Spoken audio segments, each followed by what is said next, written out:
إذا ذهبت إلى الشيخ وكان عندك شيء من المراجعة جزء مثلا نعم وأخطأت خطأ أو نعم وهذا السفر يعني نعم ترى نعم على فكرة ترى الشيخ معاذ يسافر إلى الشيخ، يعني يذهب مع وليس الشيخ هو بجانب بيته ولا الشيخ يأتيه. نعم هو يسافر يعني سفرا طويلا حتى تخيل أنني يحفظ. كنت أذهب إلى الشيخ ومطر. في نصف القرآن الأول كم يوم؟ كم يوم؟ 3 أيام. 3 أيام في الأسبوع. 3 أيام فقط. نعم. كنت أتحايل عليه، كان أول يوم يومين فقط. تحايلت عليه محايلة شديدة لأذهب إليه 3 أيام، وكان يوقفني على معاني شديدة. نعم. يعني كان يمكنه أن يعطيني آية واحدة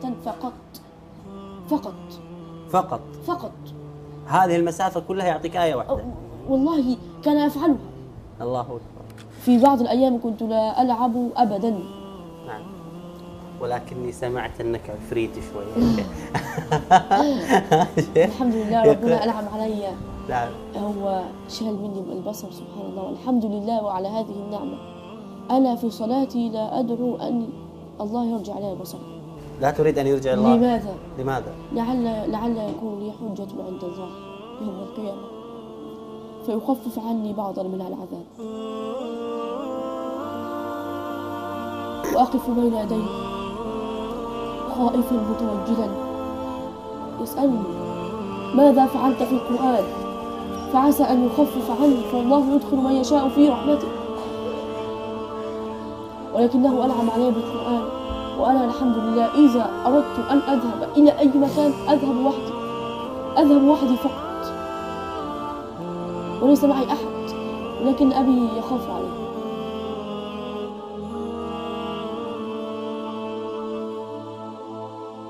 تذكرت في هذه اللحظات حال كثير من المسلمين المبصرين الذين تكاسلوا عن حفظ القرآن.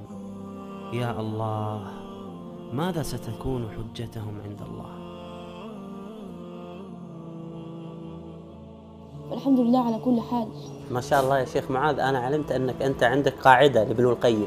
نعم. ما هذه القاعدة؟ قال ابن القيم رحمه الله: ما أغلق الله بابا لعبد بحكمة إلا فتح له بابا. يعني أنت ما تزعل بين أصدقائك أنك أنت أبداً فقدت البصر؟ لا في كنت هنا في يعني البعض يشعر بنقص. في الصغر كنت أغضب، لن أكذب عليه. نعم. كنت أغضب أحيانا، لكن الآن الحمد لله لا أغضب، فهذا قضاء الله وقدره. نعم. النبي صلى الله عليه وآله وسلم يقول: من ابتلاه الله سبحانه وتعالى بحبيبتين فصبر عوضه الله بهما الجنة. نسأل الله أن نكون من ورثة جنة الفردوس. اللهم آمين. فرت همومي وانشرح قلب مهموم لما تليتك كل الأحزان فرت. يا محكم القرآن يا مسك ختوم، أنفاسي من دونك أبد ما استقرت.